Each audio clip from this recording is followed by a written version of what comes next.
mucha gente de pie y nos da mucha pena. ¿No se oye?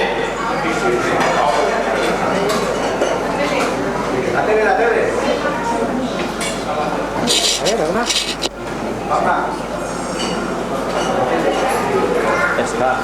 Está el mando ahí abajo.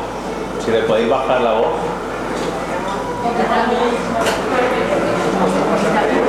No, quitarla no, que el vídeo lo hemos hecho para esta tarde.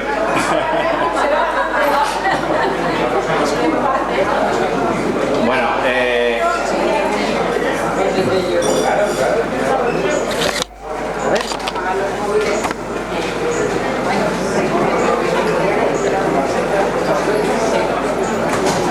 ¿puedes? Está allí el mando, allí debajo. Bueno, vamos a presentar mi segundo poemario, que lleva por título 13. Y bueno, el libro va dedicado a 3 personas que son muy especiales para mí, 3 poetas de San Blas, que son Vicente Mojica, Rafael Azuar y Manuel Molina. Y entonces, antes de meternos en harina con el poemario, vamos a hacer un pequeño homenaje a estas 3 grandes personas, grandes ciudadanos y grandes poetas. Yo voy a empezar recitando 3 poemas de ellos, un soneto de cada uno de ellos, y luego hablaré un poquito de ellos y les entregaremos a las familias un detalle que, bueno, nos honren con su presencia. ¿Se oye bien? Sí. Y bueno, vamos a empezar. Vas a tener que aguantar el...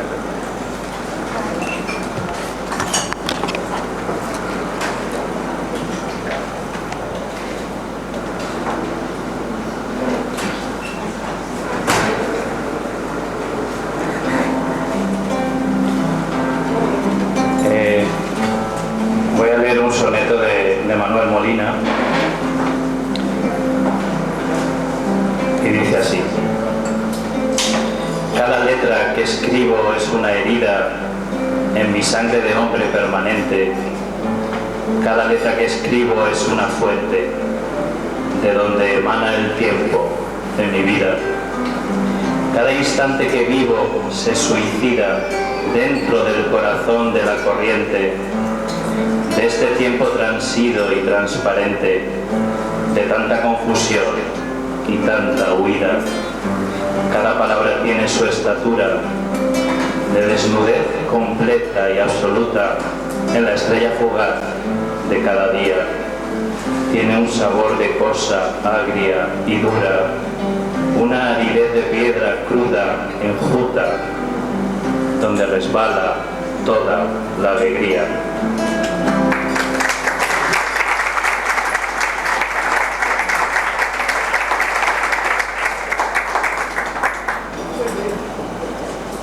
De Rafael Azuar, también un soneto que lleva por título Un fresco pez volando una corola.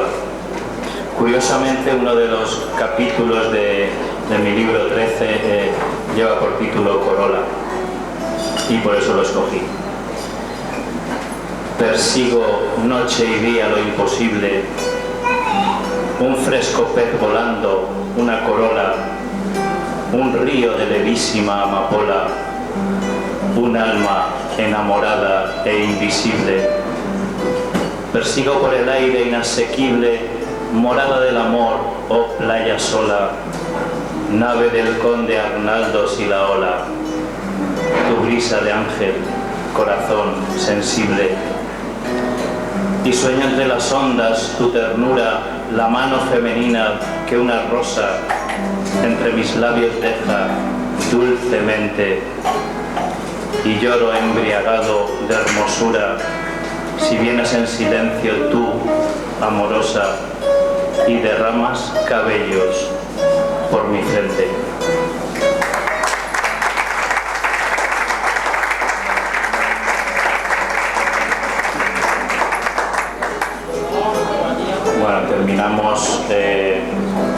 con un poema de Vicente Mojica, también un soneto.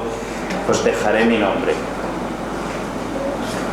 Os dejaré mi nombre y no habrá sido nada más que un indicio insuficiente. Pasaré como pasa tanta gente sin que nadie recuerde que ha existido. El polvo amarillento del olvido recubrirá mis huellas inclemente y ya no se sabrá si fue Vicente o Pedro o Juan el ruiseñor herido. Toda en un puño nuestra vida cabe.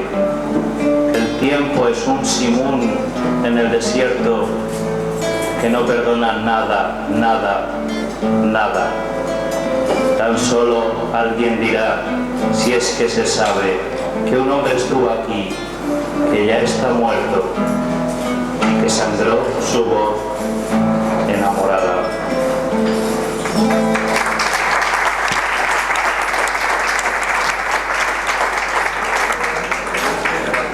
Bueno, precisamente por lo que decía el poema de Mojica, para que nunca mueran, es por ello que hoy les vamos a recordar aquí.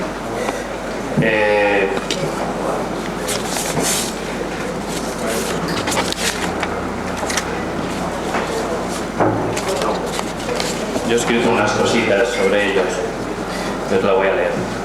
Poetas de San Blas.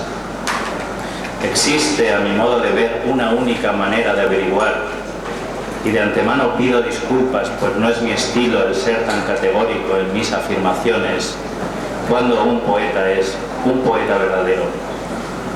Un poeta verdadero es aquel o aquella que, al margen de situaciones y contextos, de talentos inherentes o conocimientos aprendidos, al margen de duendes y finuras o tosquedades, al margen de corrientes estéticas, de azares, de convergencias o divergencias, escribe con la misma pasión hasta el último hálito de su existir. Escribe por necesidad intrínseca, de la misma manera que se come, se bebe o se sueña, sencillamente porque lo mantiene vivo.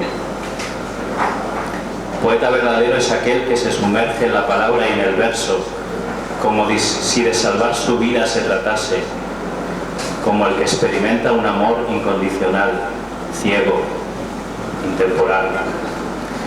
Y esa condición, esa forma de ser y estar la cumplieron sobradamente estos tres hombres, estos tres poetas, a los que hoy rendimos humilde homenaje.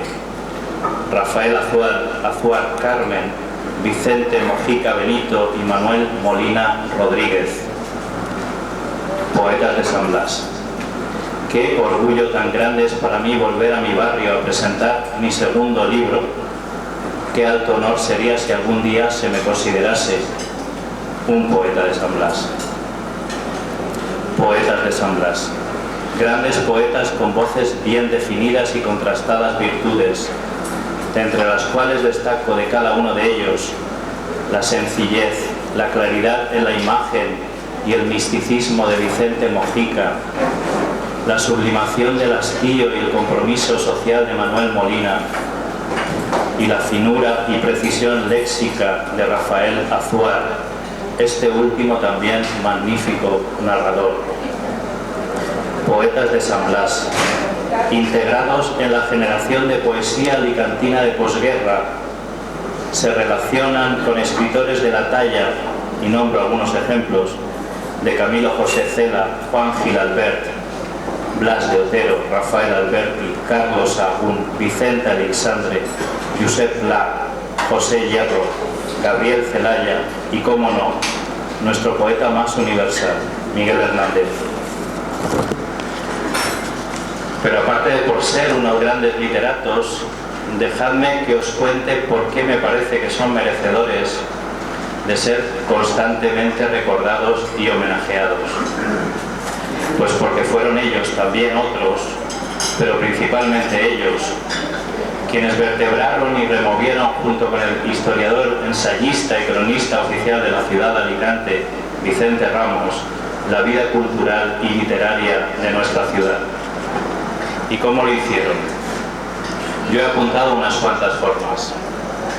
Creando revistas y colecciones editoriales, impulsando la actividad del Ateneo científico, literario y artístico, creando una de las bibliotecas más importantes de la ciudad, la celebérrima Gabriel Miró, ofreciendo sus conocimientos con generosidad a través de charlas y conferencias, ampliando el concepto de vida cultural, cosa que me parece muy importante, acercando al artista a la ciudadanía, de manera que no existiese una separación entre intelectualidad y expresión popular, lo que demuestra que ante todo eran unos ciudadanos comprometidos.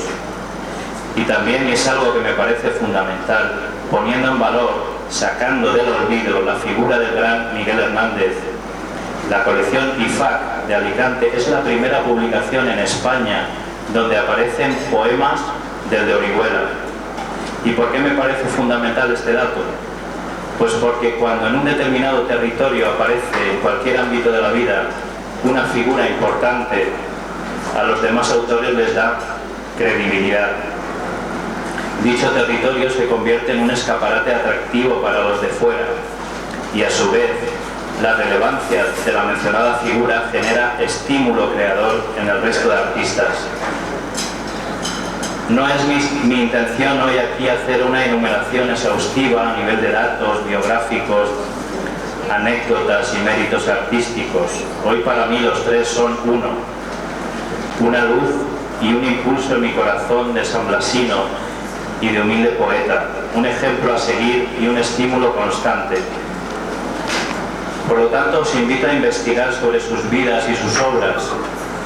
Todavía ni recuerdo aquella mi primera vez ante el público, disertando sobre estos tres enormes literatos en presencia de sus familiares, en el inolvidable café literario El Cresol. Podéis extraer de aquella charla, ya que está íntegramente descargada en YouTube, no poca amorosa información vertida por aquel que sigo siendo poco más que un manojo de ilusionados nervios. Leedlos, buscar información, disfrutadlos. Es la única manera que tenemos de mantenerlos vivos. Ya vamos a ir pasando a hacer entrega a las familias de los poetas de un detalle que les recuerde este día y cuánto cariño y admiración hay hacia ellos.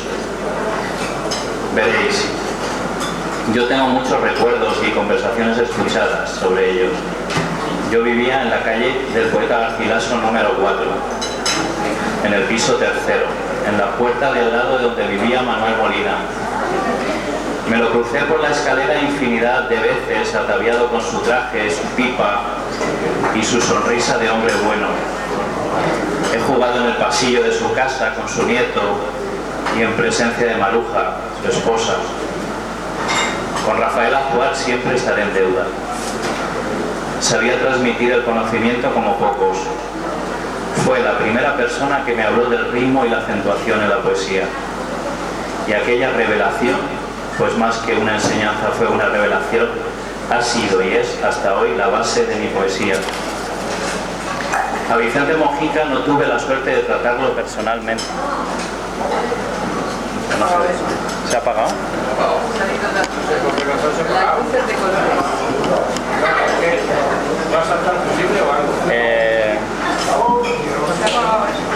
No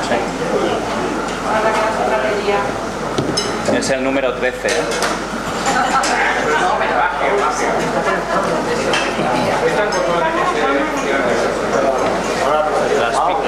Las pilas.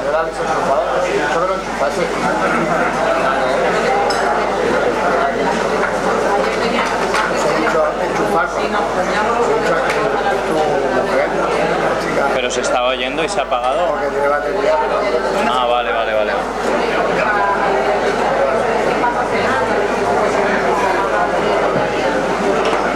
¿Ya? ¿Se oye? A Vicente Mojica, como decía, no tuve la suerte de tratarlo personalmente, pero todo el barrio sabía de él, de su bonomía, de su compromiso, de su calidad literaria.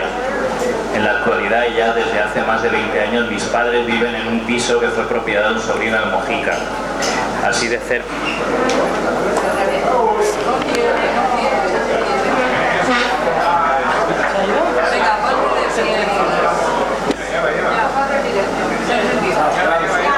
Ya.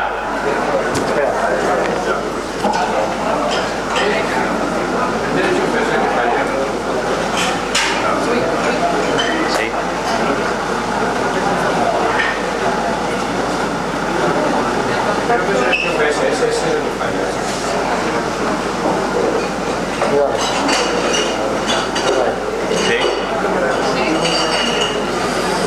Así de cerca me siento de estos hombres de bien, de estos poetas inmortales, de estos poetas verdaderos. Y ya doy paso a mi compañera Cristina Sarrió.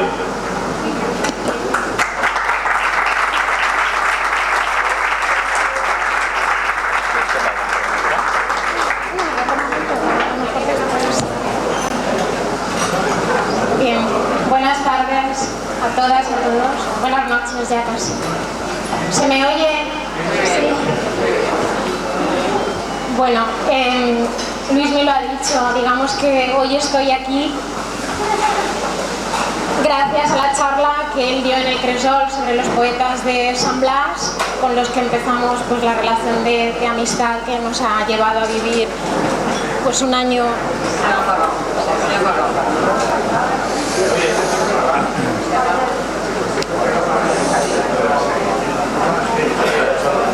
¿Qué? Ese tampoco se oye, ese lo tiene.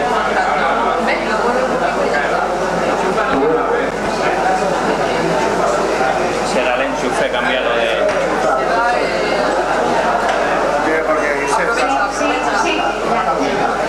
Venga, vamos. Bueno, el detalle del que os hablaba Luis para los poetas es un dibujo que ha hecho mi hijo, que tiene 15 años. Así los ha visto él. Cuenta. Voy. Luismi y yo hemos organizado un ciclo de entrevistas a 4 poetas importantes. Alguno de ellos está aquí, José Luis Vidal, Sí. José Iniesta, Iciar Mínguez, Joaquín Penalba, Juan Penalba. En esas entrevistas les hacíamos entrega de un dibujo como el que ahora os vamos a entregar para vuestros poetas. Bueno, ¿Algo pues... más? ¿Quieres que diga algo más? No, que vengan. Que vengan a recoger. A ver, ¿lo vas a entregar tú, Cris? Sí, ya que está. Uy. Se ha caído. ¿Qué pasa? Es el 30. No vengas abajo. Espero que no se vaya la luz. Es igual, seguimos. Es el 13. A ver, familiar de Vicente Mojica, por favor.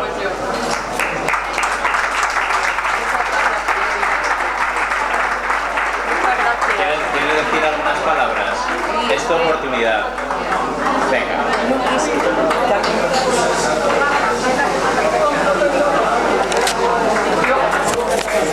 Yo no sé qué deciros, pero si alguno conocía a mi tío, le movía el corazón. Da igual. Le movía el corazón. Y yo, la verdad, no entiendo como vosotros de poemas, pero me ha movido el corazón todo lo que ha dicho el Luis. Ya está, que yo soy... Un familiar de Manuel Molina.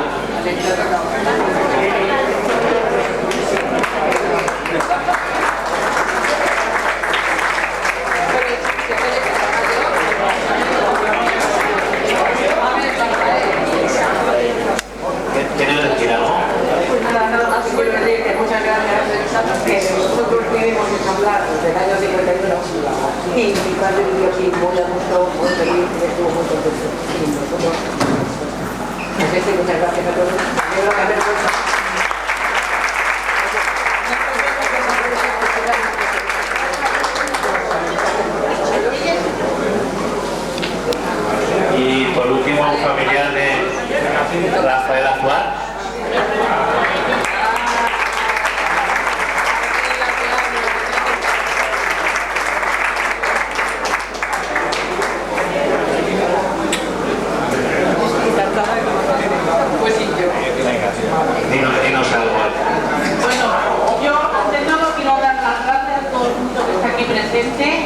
sobre todo al autor, Luis Miguel. Y gracias a todos y simplemente decir que al cual estaría muy contento y muy orgulloso de ver que ensamblar se acuerdan de él Se le quiere. y que se le quiere. Muy bien.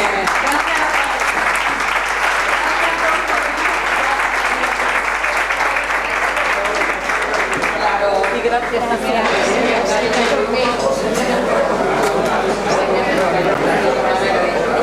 Bueno, y ahora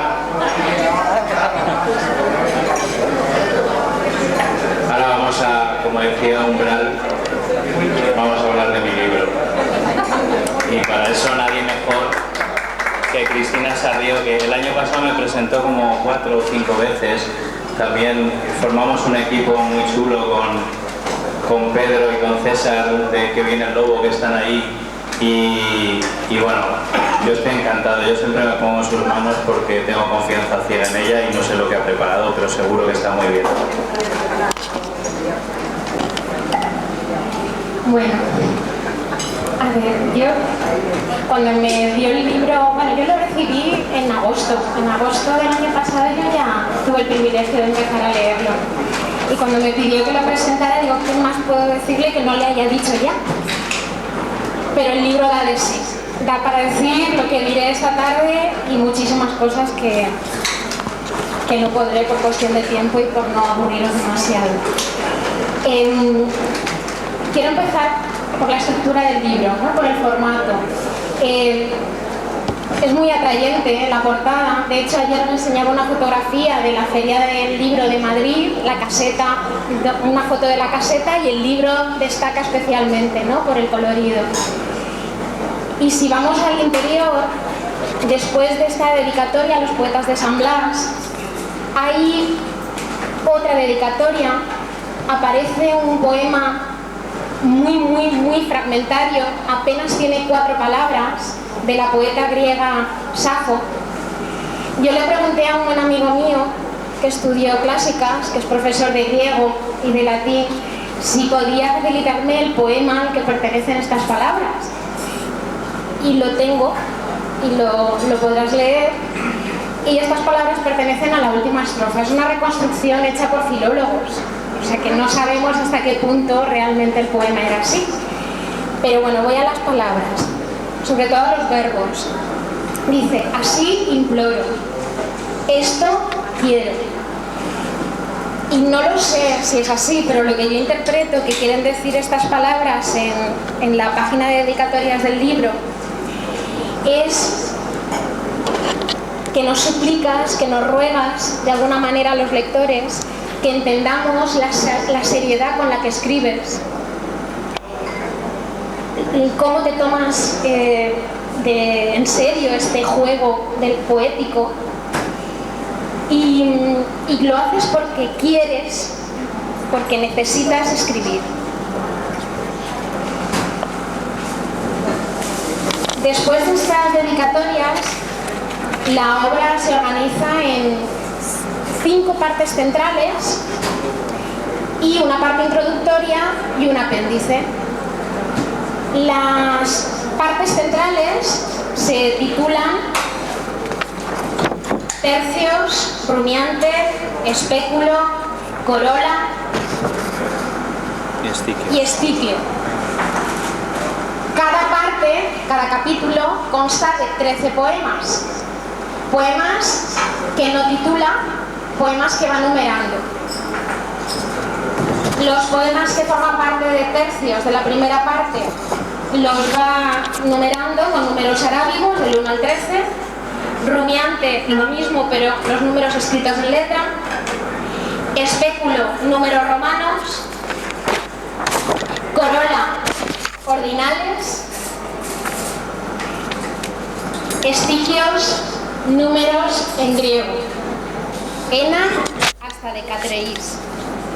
Y cada una de estas partes viene precedida por unas citas. Hay citas de Javier Egea, hay citas del libro de Alexandre, del infante don Juan Manuel, y de poetas como Coroa Batekin, Rosa Cuadrado, Ramón Andreu, José Iniesta, no sé si me dejo alguno. Faustino. Faustino Lobato. ¿Por qué? ¿Por qué estas citas?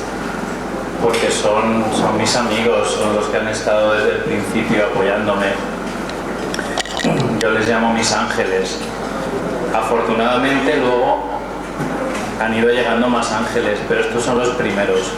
Entonces, como este libro ya lleva un tiempo, no mucho, pero lleva un tiempo escrito, pues yo decidí citar a estos primeros ángeles, y la verdad que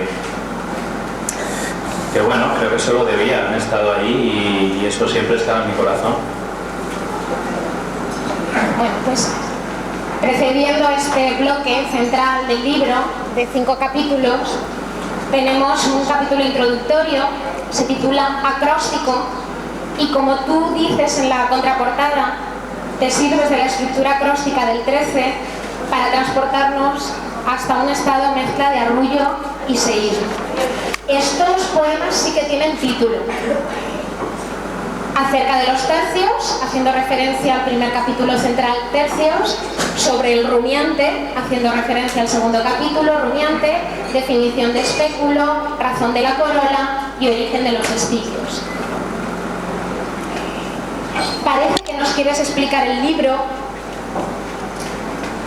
pero no sé si forma parte del juego también, si es una trampa o realmente tu intención es darnos una pincelada de lo que nos vamos a encontrar. Mi intención es explicar algo, pero cuando pretendes explicar algo que se escapa, pues lo que ocurre es que la explicación también se escapa, pero creo que eso lo hace también interesante e interpretable. Y para acabar de comentar la estructura, la última parte del libro es un apéndice. Son 5 poemas que añade al final, que también tienen título y que de alguna manera lo que hacen ellos es jugar más si cabe con las sílabas de la palabra 13. Y con el número. Y con el número en sí, efectivamente. Si te parece, comento un poquito mi impresión de cada uno de los poemas que forman acróstico, el capítulo inicial, y podemos leer el poema, si te parece. Acerca de los tercios. En este poema vemos perfilada una de tus obsesiones metapoéticas, que es el ritmo. La convicción de que al poema no le puede faltar música, la música. Aparecen en este poema recursos que van a estar muy presentes en el poemario: enumeraciones, bimembraciones, hipérbatos, personificaciones. Vamos a leerlo como ejemplo. Bueno, Rubén Urban está aquí acompañándonos porque también lo hizo en la primera presentación de Y ahora somos 3, aquí en Sablá. Y por supuesto, cuando decidimos presentar el libro aquí otra vez, pues mi primer pensamiento fue para ti, para que tú estuvieras, y muchas gracias por estar. Aparte es un músico excelente.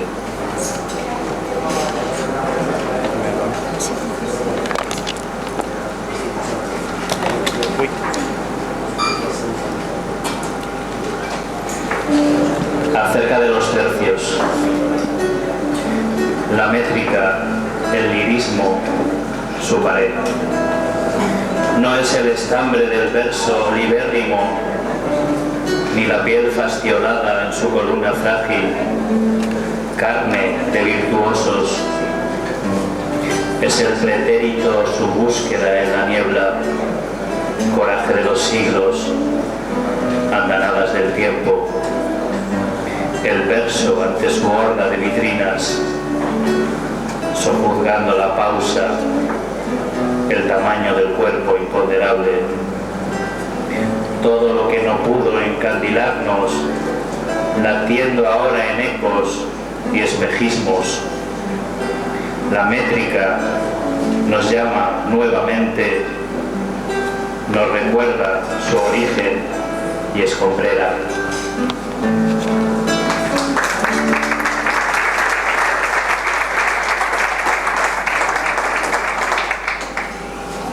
El segundo poema de este capítulo introductorio utiliza recursos como las anáforas, los paralelismos, las contradicciones, para mezclar recuerdos de la infancia con propósitos y anhelos. ¿Por qué el rumiante, Luismi? ¿Qué tiene de especial el rumiante para que, no sé, si te identifiques con él de alguna manera? El poeta. Pues es un animal que siempre me ha parecido muy curioso y además es que necesita esconder mucho para digerir. El digerir es como un símbolo y es escondite, el estar diciendo las cosas por dentro, sintiendo las cosas dentro, sin que salgan, escondidas. La idea de escondite es muy importante en este poemario, sobre todo en la infancia, en aquella época. ¿Quieres que lo lea? Sí.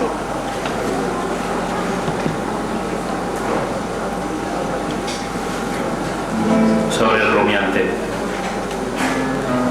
Tributo a la nobleza, a la canción de cuna, a su recelo, a la tienda de chicles, de regaliz, de pipas.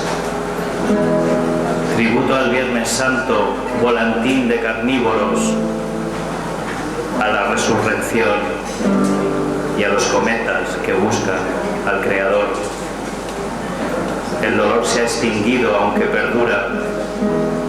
Honremos al gusano que escondido se atreve y surge victorioso. Prohibido claudicar, prohibido acometer. Ecuación complicada nos plantea.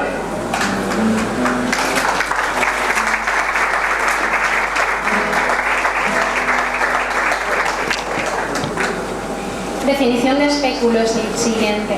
El espéculo es un instrumento médico que sirve para dilatar ciertas cavidades del cuerpo y así facilitar su exploración. Y este utensilio te sirve a ti, poeta, para mirarte por dentro una vez que has percibido la realidad, que la realidad ha entrado dentro de ti. El poemario, lo comentaré después, está plagado de símbolos, ¿no? Y el espéculo es uno de ellos, como ahora lo rumiante antes. ¿Lo leemos? Por lo menos Claro. estos 5. Definición de espéculo. El pez al que han sacado del agua en un anzuelo y herido por la boca junto a otros, han dejado en un cesto o tal vez en un cubo. Ese instante de muerte boqueando entre el rayo de luz y la contienda, esa mudez salvaje del espasmo, esa revuelta crónica del ansia, esa piel que acerada me refleja y en su pulsión de espejo moribundo seduce al mismo tiempo que lastima, ese calor y frío de la mano cuando ha perdido el paso hacia lo húmedo, esa arrugada sombra es el espéculo.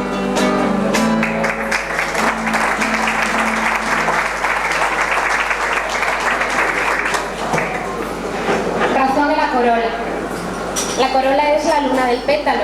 La corola es la parte de la flor que protege los órganos esenciales.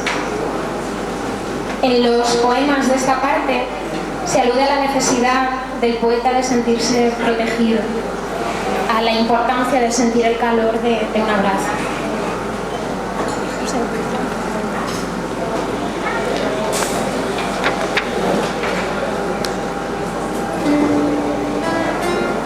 Razón de la corola. Hay un hombre bebido, acodado en la barra de un bar cualquiera.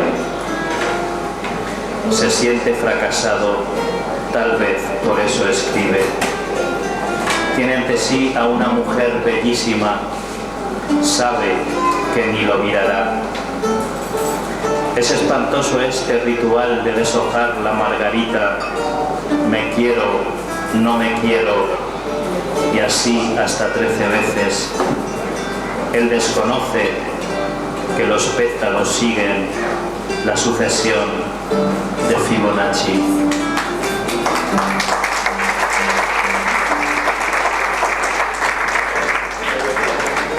y el último poema de este capítulo introductorio, Origen de los Estiquios.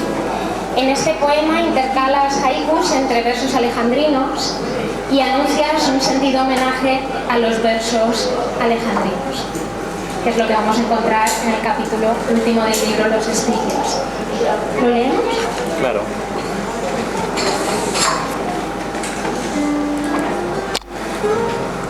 Origen de los Estiquios.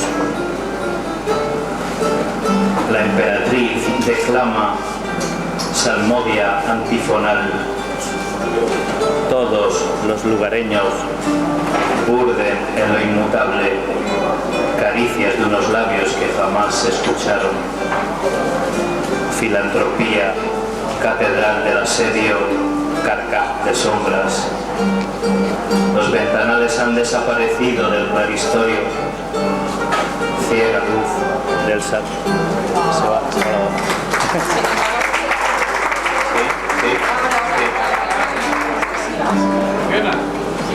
Ciega luz del salterio, tapiado, enmudecido. Puede que muera, tan sabio es el dolor, la gran señora. ¿Quién cantará los salmos? ¿Qué cielo no hallaremos? Será la voz de los que ya no existen en otras vidas, el consuelo de nadie, perpetua encrucijada.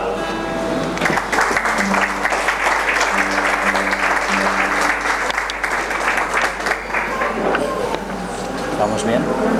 Sí. Bien, vamos a la parte central. El primer capítulo, el que titula Los tercios. Son 13 poemas, veréis que son 13 poemas de una estrofa de 3 versos en decasílabos, sin rima, que es lo que ocurre en todo el libro, excepto en un poema que aparece en el apéndice.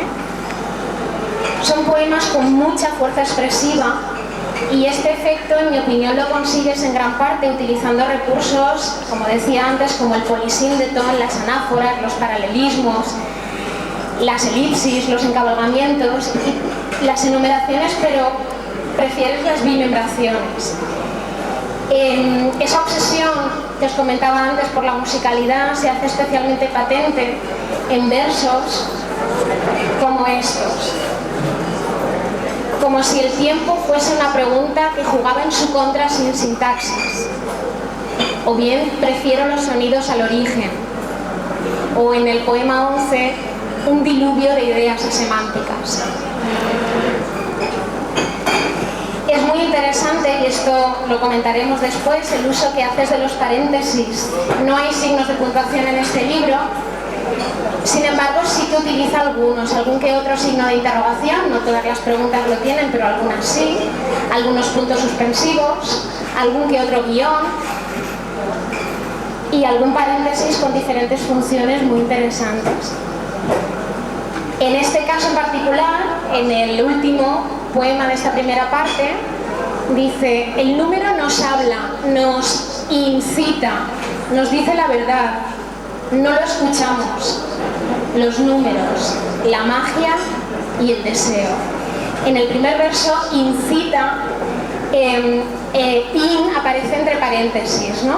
Y es como que la misma palabra vale por dos, ¿no? Dependiendo de si tenemos en cuenta lo que aparece en el prefijo o no. Y claro, el significado, no en el prefijo, en la partícula que añades al principio. Según si la consideramos o no, el significado varía. Si pasamos a rumiante, hay un propósito en esta parte, un deseo de crecer como poeta, de arriesgar, de abandonar lo sórdido y lo aparente, mostrando un respeto mayor si cabe por la palabra. Ese respeto ya estaba patente en Y ahora somos tres, su primer libro, pero ahora se ve de manera más evidente. Vuelven las enumeraciones, las bimembraciones, los paralelismos, los encabalgamientos, dialogas en algunos poemas con un tú. Hay un verso en particular, mastica la jugosa incerteza, esto se lo dices a ese tú con el que dialogas. Me recuerda un poema de Ya ahora somos tres, en el que decías que la seguridad es arriesgarse, y yo creo que 13 es un buen ejemplo de que te has tomado al pie de la letra ese propósito que ya nos enunciabas en el "Y ahora somos tres". Eres osado. Pruebas con nuevas disposiciones formales. Quiebras los versos. Utilizas símbolos relacionados con el mundo del vino. Tienes poemas muy sugerentes. Por ejemplo, a mí me encanta el de la página 42. 12. ¿Quieres que lo lea? Sí.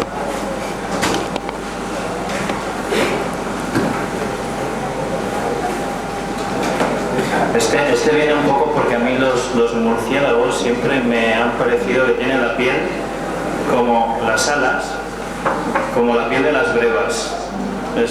Es una imagen que tengo desde pequeño. Y dice así: cómo tiznan de añil las brevas con su piel de murciélago, cómo el diente acaricia la textura de la imagen en vela, la corola en su jugo rumiante sin desdén, vellosidad, alondra y su papila.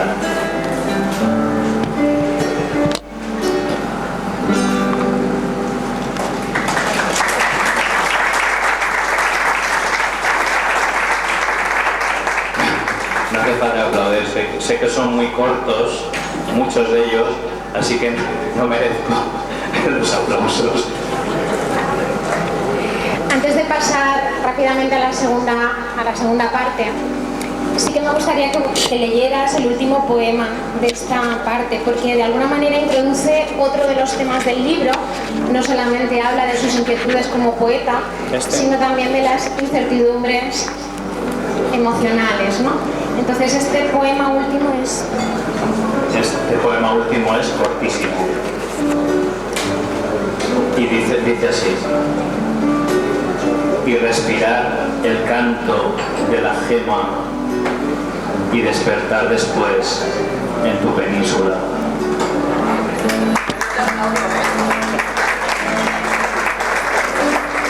Lo bueno es libre. Espéculo, la segunda parte del libro.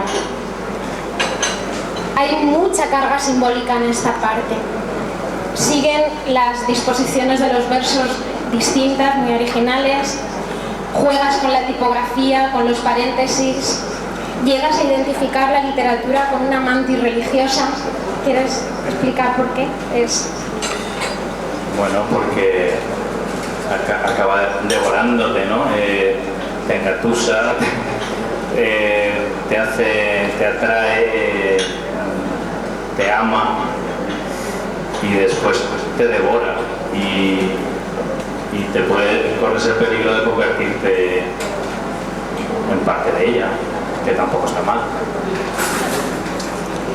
Afirmas que escribes poesía sin remedio y que al hacerlo es como si te desnudaras y entraras en un laberinto. Describes, o así me lo parece a mí, el proceso de escribir en el poema 12. Temes, por encima de todo, ser un poeta aburrido. Y lo que te interesa por encima de todo, prescindiendo o sacrificando incluso el significado, es no aburrir. El último poema de esta parte habla de la soledad, del aislamiento que necesita un poeta para escribir, y esto no siempre es fácil o no siempre se comprende. ¿Lo lees? La página 61. Vivió durante algunos años en un caleidoscopio en su interior, dentro de sus figuras de colores. Cuando pudo salir y regresar a casa con los suyos, no lo reconocieron. Emitía sonidos del todo indescifrables. Nadie lo comprendió. Pero en su soledad, en su dolor, pudo escribir los versos más hermosos que jamás se hayan imaginado.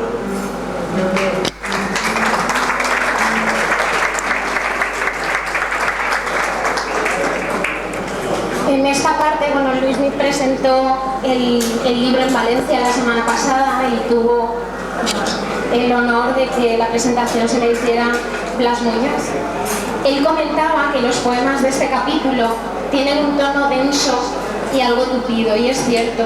Si analizas el léxico, te encuentras palabras como temor, mudez, labios ateridos, atasco, borroso, semáforo en gris, podía haber pasado algo más grave, mosto de serpientes, ausencia, ansiedad, soledad, dolor. Como en las partes anteriores, también está presente la sensualidad, el erotismo, de una forma muy sutil en algunos poemas y de manera más evidente en poemas como el poema 11.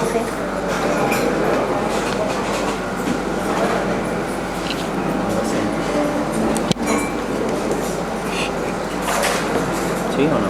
Es esta la página 59. Página 59. Medio de capítulo. Sí.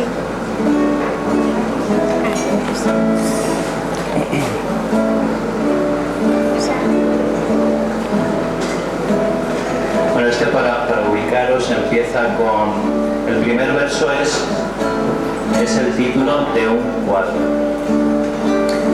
Y luego el resto del poema gira en torno a este cuadro. Desnudo y laberinto, un cuadro, una reunión de conocidos en torno al artista. Una mujer le habla, una pintora, con palabras que queman. Se siente seducido, es comprensible. Le gustan sus pezones, se le marcan. Y todo lo demás fue una ventisca en el estudio desordenado de ella, con la luz apagada, la ventana rondando con forma de cuchillo y una vela irreal humeando ante el eclipse de los cuerpos.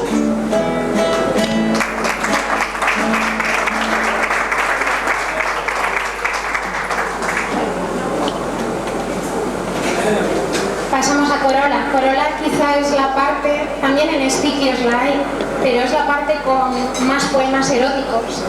Utilizas, por ejemplo, las partes de la flor como símbolos eróticos. No hay más que leer los tres primeros poemas de este capítulo para verlo claro. Se hace más patente en esta parte el tema del amor, el tema de la incertidumbre emocional.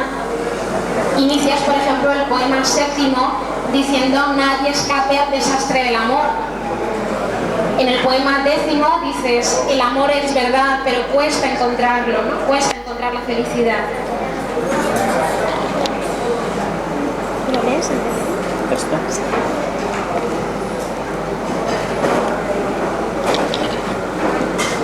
Y emergió en mi cerebro crudo, estropeándose, el tazón de la leche. En el mismo tazón quiero lamer la leche, las ciruelas huesudas, ebrias, dulces, las algas gratinadas de líquenes, durmiendo.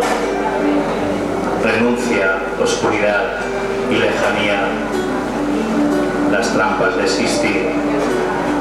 El amor es verdad, pero cuesta encontrarlo.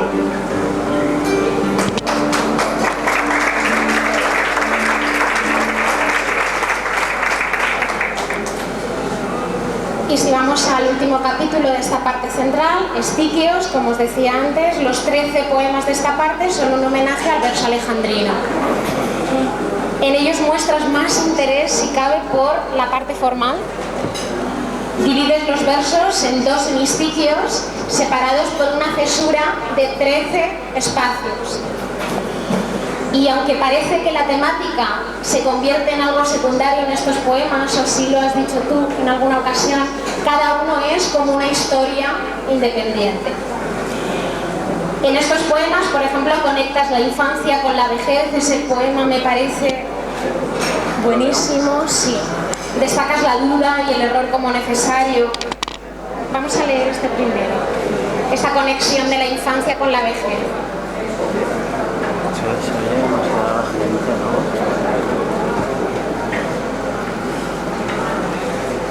que lo vivido sea un tratado de dudas y el porvenir la duda misma en su propio ser. Que la calma y los ojos permitan el dudar a todo lo que exista, a todo lo que fue.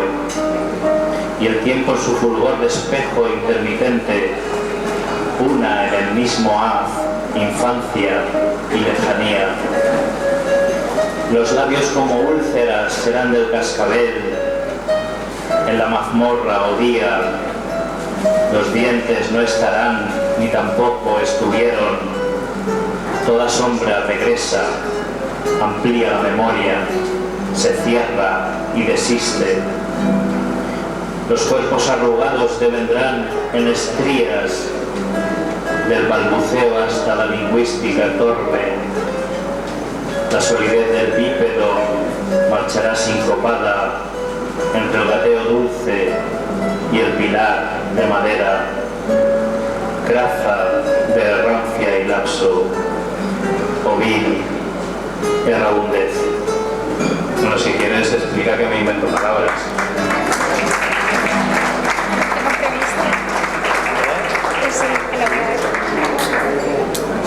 Bien, hay otros poemas en los que hay más historias, como os decía antes. ¿Recuerdas como un regalo lo que contaba tu abuela, por ejemplo, sobre los desastres de la guerra? Dices que sus palabras eran una mezcla de historia, leyenda y sabiduría. Destacas la necesidad en este poema de admitir el ahora y de no negar el pasado, de no omitir la ausencia. Tría, por ejemplo, habla de poesía. Yo no sé si a los poetas os gusta que os pregunten qué es poesía. A ti no... A mí no, porque me pones en un compromiso. Yo no sé lo que es poesía. Si lo supiera ya habría terminado de escribir. Por eso yo sigo escribiendo, a ver si algún día sé algo más, pero no. Es una cosa que no... Todavía no la he podido así. Estoy en ello, pero seguramente nunca lo conseguiré. Pero sí que la intentas definir, o a lo mejor te resulta más fácil definirla a través de símbolos, porque por ejemplo el poema Tría, en la página 87, habla de poesía, habla del poeta que arriesga, de la relación entre el poeta y la poesía, y personificas la poesía de una manera preciosa. ¿Es muy largo? Bueno, pues en compensación con los cortos, pues leemos alguno más largo. Ya tiene material para hacer más poemas. Se lo otorga la vida si decide arriesgarse. El poeta camina para apartar sus piedras, bifurcador del sol, el alma y los principios. El poeta deambula por lo alto de la imagen, la comprende y es ella, y ella le corresponde, con caricias y besos tumbados en la cama. Así es la poesía, efímera, fugaz. Un centelleo ambiguo y a la vez una almena sólida y antiquísima, un oleaje infiel. Versos con rímel, versos de carmín, maquillaje, de asín de tonianáfora, versos apasionados para la gran señora, desnuda en su visón. Nos desvirgó su cuerpo, nos enseñó a fumar cigarros de bisonte, de more y de ducados. Nos llevó en bicicleta hasta el campo de fútbol, hasta aquel pedregal donde nos desollábamos los codos, las rodillas, las palmas, los nudillos, cuando íbamos al suelo tras una zancadilla. Qué certera metáfora eran aquellas hostias. Cuántas cosas hacíamos sin saber del poeta que llevábamos dentro, aprendiendo a vivir. Ya tiene piezas para construir más poemas. Ya huyen del osario el lienzo y las falanges. La poesía es derrota del polvo y la tiniebla.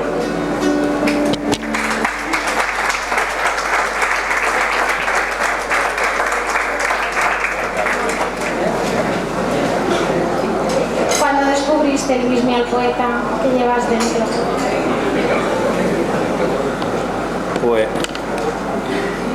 Tendría que pensarlo, pero leyendo este poema, seguramente ya entonces, cuando era pequeño, pero no porque te planteases escribir y contar alguna vez lo que sentías, sino por cómo mirabas, por cómo percibías el mundo, por cómo lo interpretabas. Entonces, pues sí que notabas que había ahí una sensibilidad, ¿no? Y una necesidad de expresarse que, como no se producía, pues de alguna manera hubo un tiempo en que lo pagué caro, ¿no? Pero bueno, afortunadamente lo descubrí a tiempo y bueno, yo creo que ya cuando uno es pequeño ya va notando cosas, aunque no sabes luego cómo las expresarás de mayor, pero ya va notando que necesitas contar cosas. En el poema Octo, por ejemplo, con él se inventan muchas cosas, luego os lo comento, entre ellas se inventa un poeta morisco, Azud Arsik, que tuvo la osadía de escribir poesía que le valió o que le costó el destierro. ¿Tú te sientes como este poeta morisco más valiente en la fe de la llama? Yo es que tengo muchas dudas de si soy valiente o cobarde, no sé. A veces los valientes son muy cobardes y a veces los cobardes son muy valientes. Yo lo que hago es tirar para adelante y...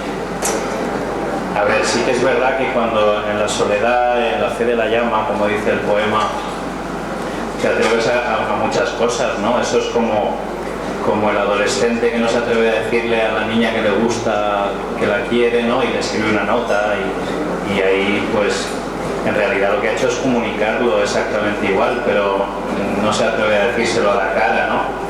Pero bueno, por ese matiz es un cobarde, pues no, seguramente no. Porque muy probablemente conseguirá su objetivo, estará muy cerca de conseguirlo. Entonces, es que no tengo muy claro lo que es la cobardía y lo que es el valor.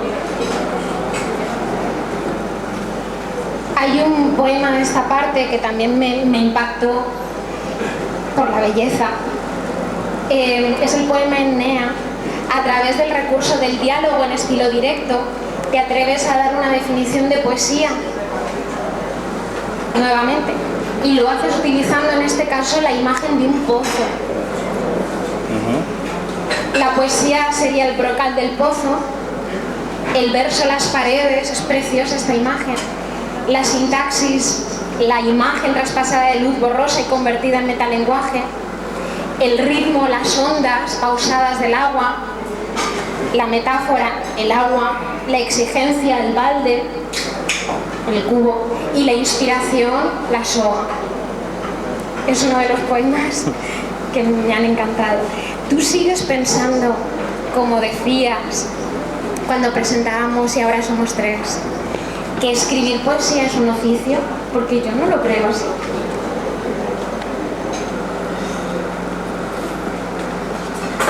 Sí, lo sigo pensando, lo que pasa que hay más opciones.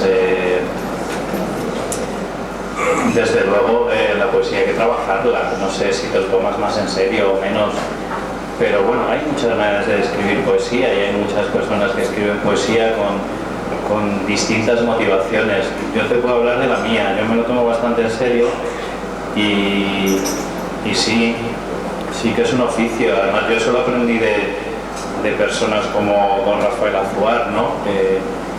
Que bueno, era también un trabajador de la palabra incansable. Entonces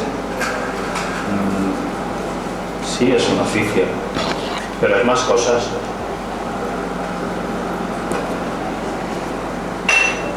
En Deca, y este sí que vamos a leerlo, te propones incluso escribir un poema sin piel, y nos lo lees y nos explicas si Deca cumple tu propósito.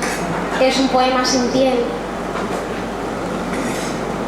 Bueno, es un alegato a la libertad del poeta cuando crea, y es un alegato a hacer lo que te dé la gana, sin pensar mucho si va a gustar o no.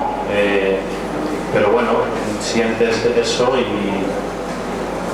y lo escribes, y sí, es un poema sin piel, es un poema muy crudo, donde explica que bueno, que voy a hacer lo que yo quiera. Dice así: quiero hacer un poema como me dé la gana. Si no te gusta, al menos detente ante mis sombras y dispútale al tiempo el trecho que ahora es mío. Quiero hacer un poema deficiente, es muy simple, solo basta escribir, siempre estará el defecto, escalpelo mordaz en la inquietud del alma. Quiero hacer un poema, uno tras otro, millones de palabras llenando cerraduras, abriendo los portones, hollando territorios, desmontando cercados, olvidando la muerte. Quiero hacer un poema con un par de cojones, sentado en el sofá y con la tele puesta en una hoja de cuadros y un bolígrafo rojo. Quiero hacer un poema, este que aquí os traigo, un poema sin piel, claro, repetitivo, donde rece la anáfora. Quiero hacer un poema. Bravo.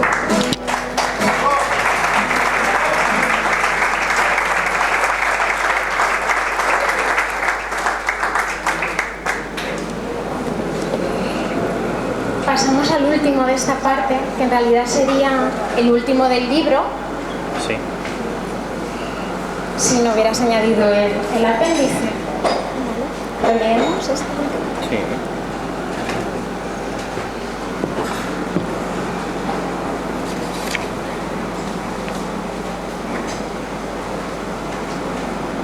¿Quién y por qué aquel hombre de cabellos rizados, aquel rey macedonio al que todos llamaban el Magno, por el vasto territorio en su haber, a base de batallas, sangría de la historia, fueron su fortaleza y su debilidad las gestas que nos narran con su pro y su contra? El complejo de Edipo lo convirtió en leyenda. Todos traemos desde antes del nacimiento una falacia y una verdad inexpugnable. La vida empieza en llanto y termina en el llanto.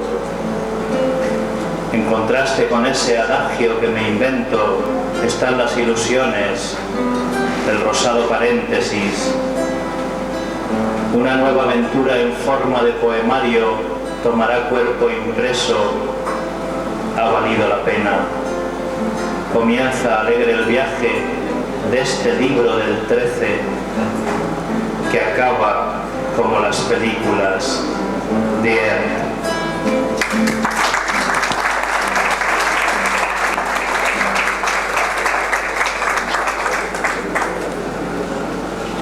Me parece una... Digo, el libro tiene fotos. La vida empieza en llanto y termina en el llanto. Me parece estupendo. Me recuerda, Luismi, que el libro tiene fotografías, es verdad, se me olvidó comentarlo. Aparte de la portada, en el interior hay 9 fotografías en las que aparece el número 13. Y son fotografías que son importantes en tu vida, reflejan alguna imagen desde la llave del... ¿No? No está la llave. La llave está aquí, pero no está en el libro. No, otra llave. Vale. La llave de la taquilla de Mercadona. Desde esa a un 13, ¿no? En Praga, o el 13 de tu casa, de casa de tus padres, o casa de tus abuelos. Dos de mis casas y casa de mis abuelos. Bueno, si vamos al apéndice, tú explicabas en Valencia por qué habías puesto al principio de esta parte una cita de Boccaccio. Quizá para justificar este añadido, estos 5 poemas con títulos serían un cuervo negro en una bandada de blancas palomas, ¿no? Las blancas palomas representarían todos los poemas del libro, todos los poemas anteriores, y este cuervo negro, que es el símbolo de estos 5 poemas del apéndice, pues ¿por qué no? Pueden añadir más belleza al conjunto, ¿no? que un cisne blanco. En este apartado, como os decía antes, le haces más guiños al número 13, juegas más con los sonidos de las sílabas de la palabra 13. Y estos poemas sí que tienen título. El primero, Triskaidekafobia, versificado en modo Moleskine de imitación. Parece un sermón. Si quieres Parece un sermón de San Vicente Ferrer. Es que este poema lo escribo en el tren, viniendo de Valencia, y yo llevo mi libretita, que es una imitación de la marca Moleskine, pero es de imitación, porque la Moleskine es muy cara. Entonces los versos iban cayendo según el tamaño de la hoja de la libreta.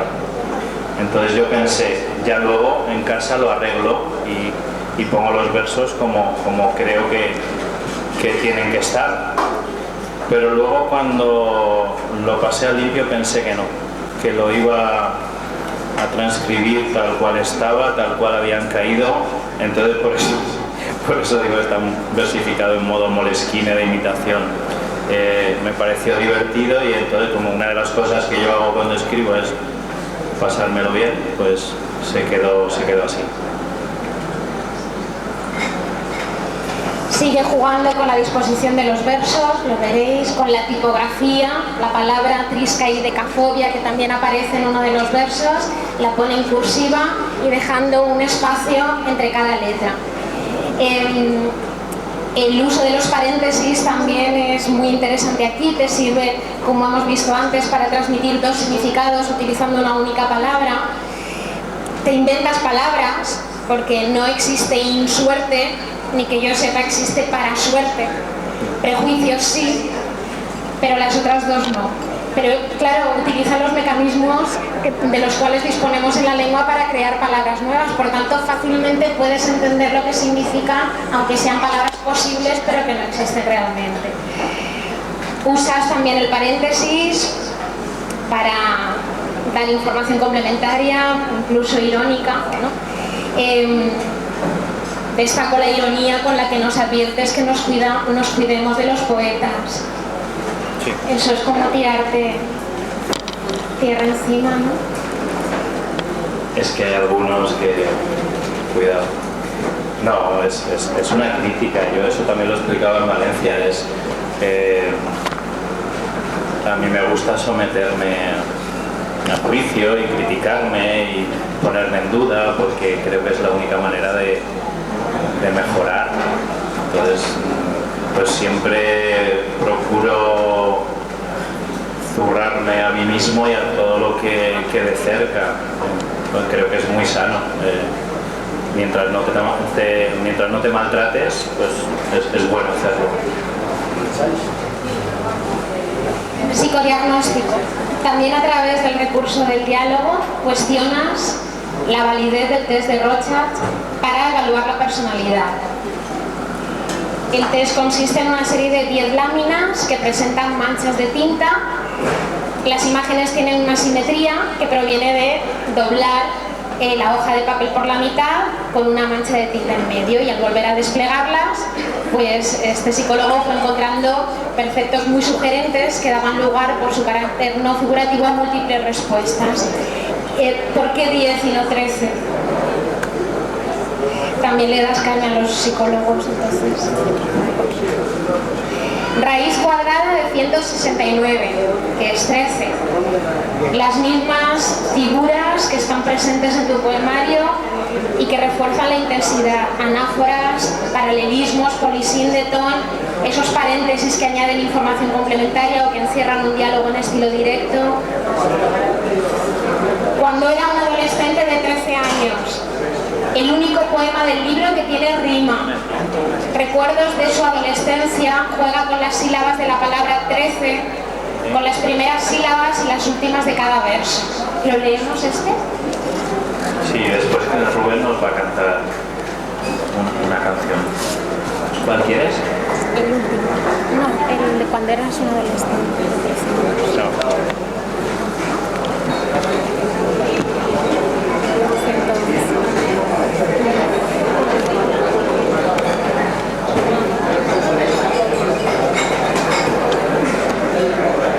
Parece que hay un poquito de bullicio en la sala, pero no pasa nada porque eso es señal de que la gente está a gusto. Entonces, si vosotros estáis a gusto, nosotros estamos a gusto. Bueno, este poema es el recuerdo que tengo de algo que yo imaginaba cuando era un adolescente. Aquí pone de 13 años, no sé si era de 13 o de 14. Es el único poema que tiene rima de todo el poemario y juega, como ha dicho Chris, con las sílabas de la palabra 13. Trepida mi recuerdo en el pupitre, cerval temor del vuelo que no alcé, certamen donde el sexo comencé, trefilada mi lengua en el salitre.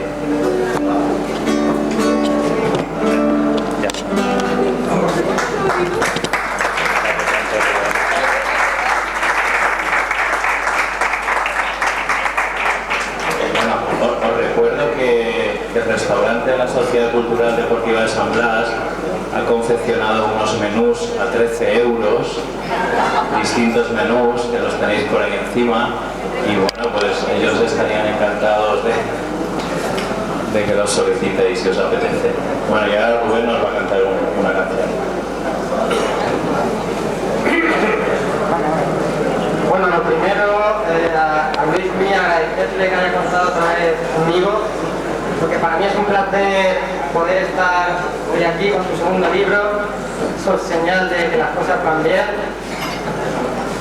Y nada, qué mejor que estar hoy aquí en mi barrio, porque yo soy de San Blas desde siempre.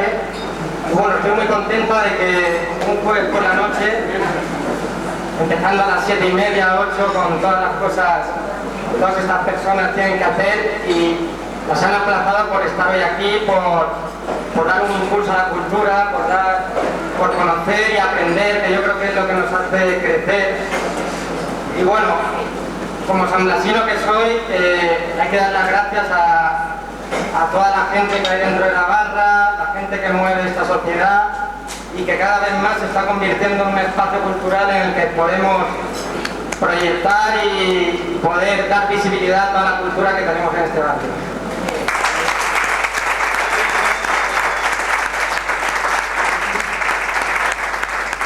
Bueno, simplemente voy a cantar una canción que, para hacer homenaje a uno de los grandes poetas que ha dicho Luismi, que es Miguel Hernández, que me encanta, y Joan Manel Serrat le puso letra, le puso música, perdón, la letra ya se la puso el maestro Miguel Hernández.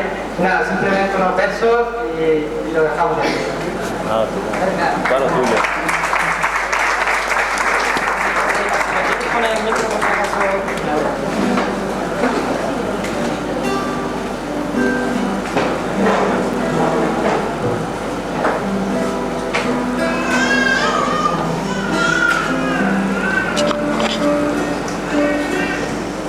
Todo pasa y todo queda, pero nuestro es pasar, pasar haciendo camino, camino sobre la mar. Nunca perseguí la gloria, ni de entrar en la memoria de los hombres, mi canción. Yo amo los mundos sutiles, ingravidos y gentiles, como pompas de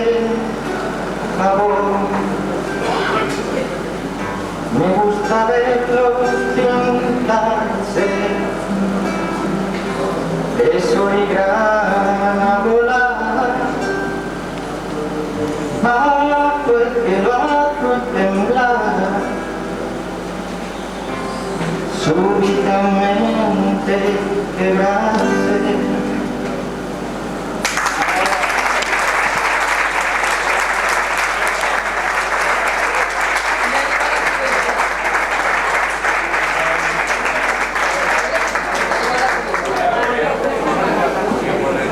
Ahí lo tienes. ¿Sí? ¿Qué hora es?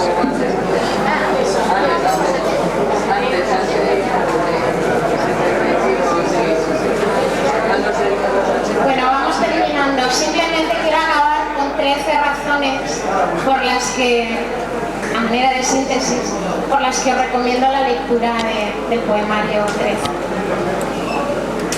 Primero porque es un ejemplo de poesía, mezcla de libertad muy meditada y de orden al mismo tiempo, ¿no? Es una poesía que por su musicalidad, por su estética, gusta, aunque no siempre entendamos lo que significa. No hace falta entenderlo todo. Las palabras que eliges son hermosas no solo por cómo suenan, sino también por lo que representan, por lo que nos haces asociar a esas palabras.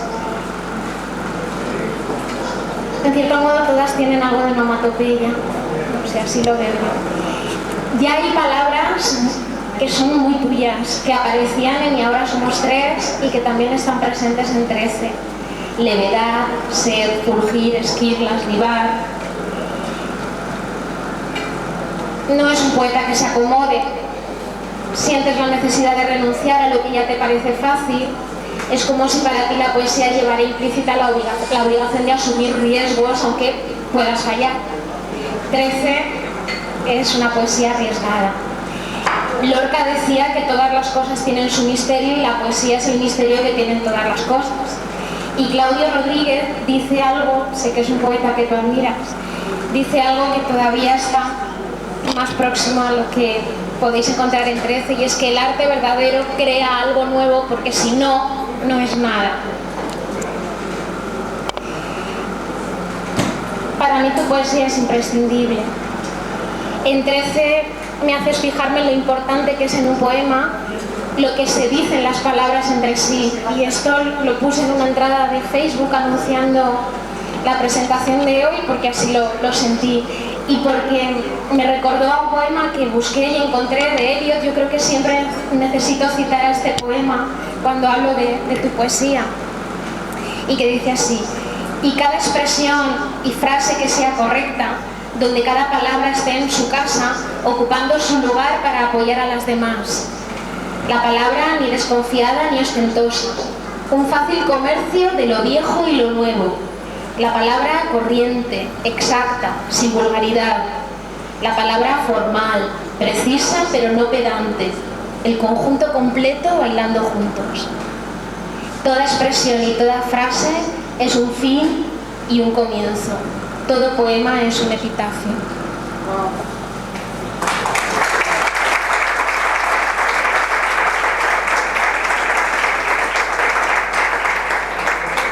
Quinta razón.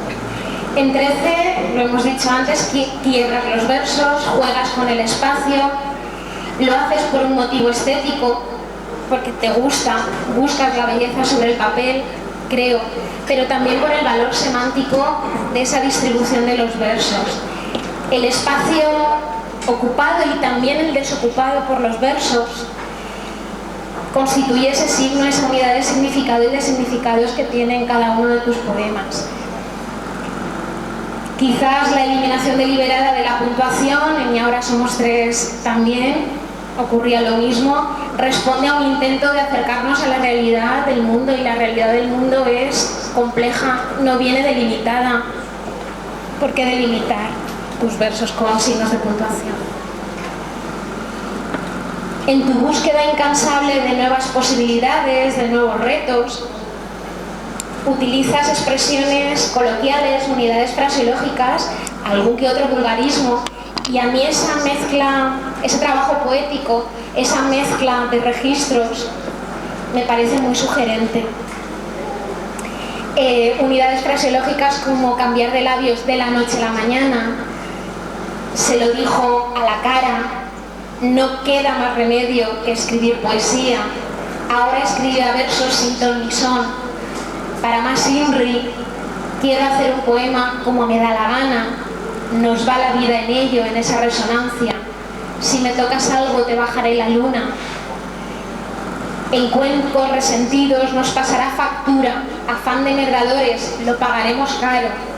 En fin, vulgarismos como por los cojones de alguien, por las narices de alguienes. Se inventa palabras, como os decía antes, alguienes, velámenes en otro poema. Velamen ya es una palabra en plural, pues él hace un añadido, ¿no? La pone en plural, una palabra que ya en singular representa una colectividad. Qué certera metáfora eran aquellas hostias. Quiero hacer un poema con un par de cojones.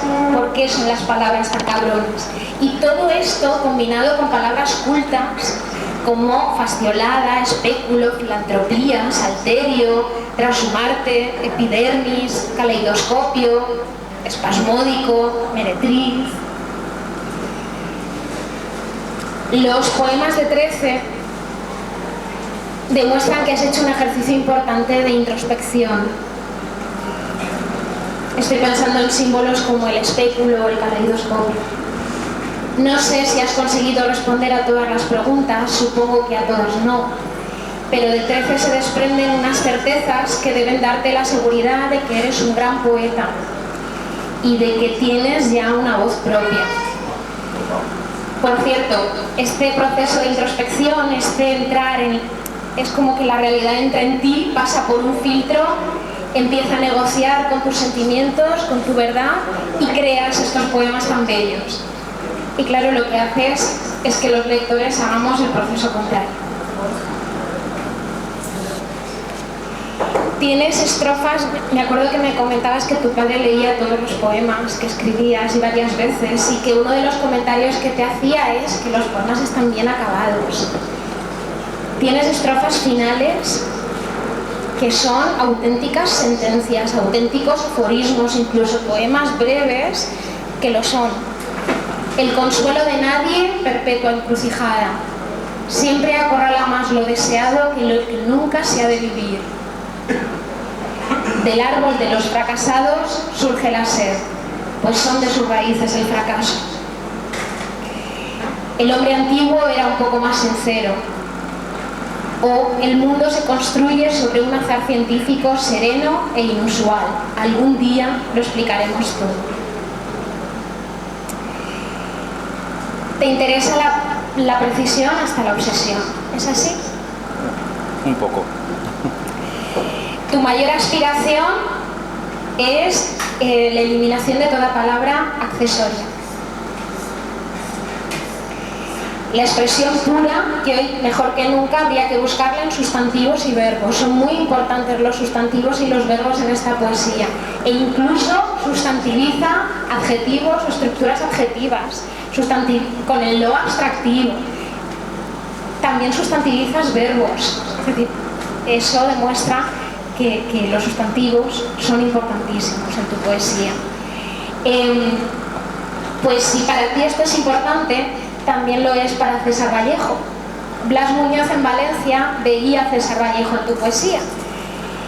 Y yo buscando encontré una entrevista que le hicieron en el periódico desaparecido ya Heraldo de Madrid en 1931 y decía sobre la precisión en su poesía esto que te he leído fragmentariamente. Él decía textualmente: la precisión me interesa hasta la obsesión. Si usted me preguntara cuál es mi mayor aspiración en estos momentos, no podría decirle más que esto: la eliminación de toda palabra de existencia accesoria, la expresión pura que hoy mejor que nunca habría que buscarla en los sustantivos y en los verbos, ya que no se puede renunciar a las palabras. O sea que sí que hay, estoy de acuerdo, mucho de este poeta. La poesía es una forma de conocer el mundo, de comprender ciertas cosas que igual ya conoces, pero que las puedes mirar desde otra óptica o desde otra perspectiva, y aunque también puede servir para desconocerlas, pues eso también tiene su gracia. Tu poesía en general y 13 en particular ofrece de forma genuina y eficaz muchas emociones. Siento como lectora que mi imaginación acepta esa emoción y cuando leo los poemas las palabras están muy cerca de mí, incluso aunque no las entienda. La sucesión de Fibonacci, Pessoa, Rorschach, no lo leo bien porque cambias. No. Personajes mitológicos, Nereidas, argonautas, bellocinos, sirenas, el complejo de Edipo, los dioses de Olimpo, Alejandro Magno, es decir, el bagaje cultural de este poeta no tiene límite. Y por último, tu preocupación por el ritmo no congela la emoción, todo lo contrario. Cuando lees estos poemas, y sobre todo si haces una lectura en voz alta, sientes como si la vibración de las cuerdas vocales se contagiara por simpatía al resto del organismo, al resto del cuerpo. Acabo con una cita de Claudio Rodríguez que dice que lo intensamente vivido tiene que estar intensamente expresado. Yo creo que esa es la clave de 13.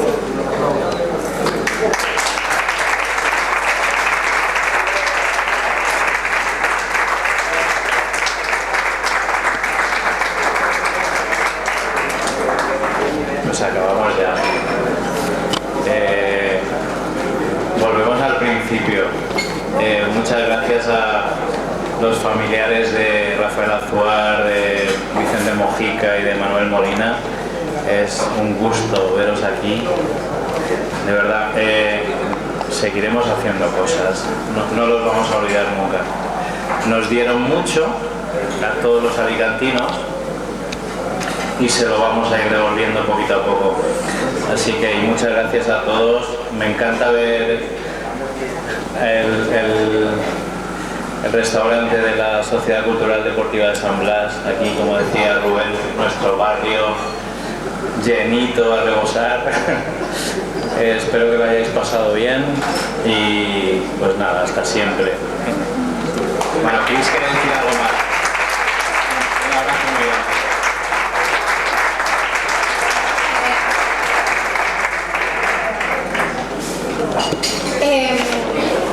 Y ahora somos tres, generó, ¿no?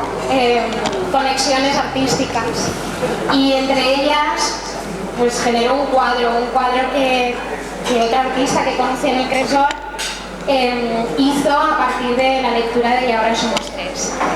Y esa misma artista pues quiere que tengas un cuadro de 13 que incluso, bueno,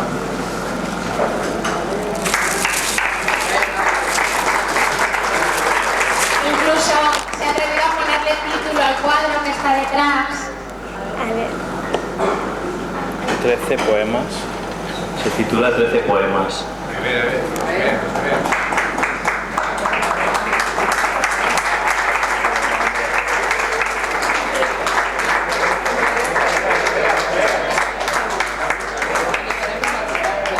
Se llama Patricia Lilian Berg, es su nombre artístico.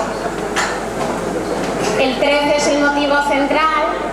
Hay versos, ha puesto versos del poema en los que aparecía el número 13 y ha jugado también con el 13 hojitas. Ha jugado mucho.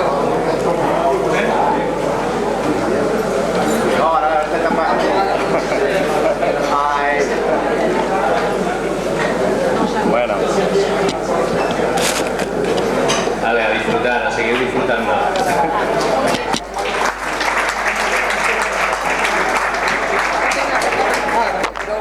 Me lo podéis preguntar. Enhorabuena, me ha encantado. No, tú también, tú también. Sí.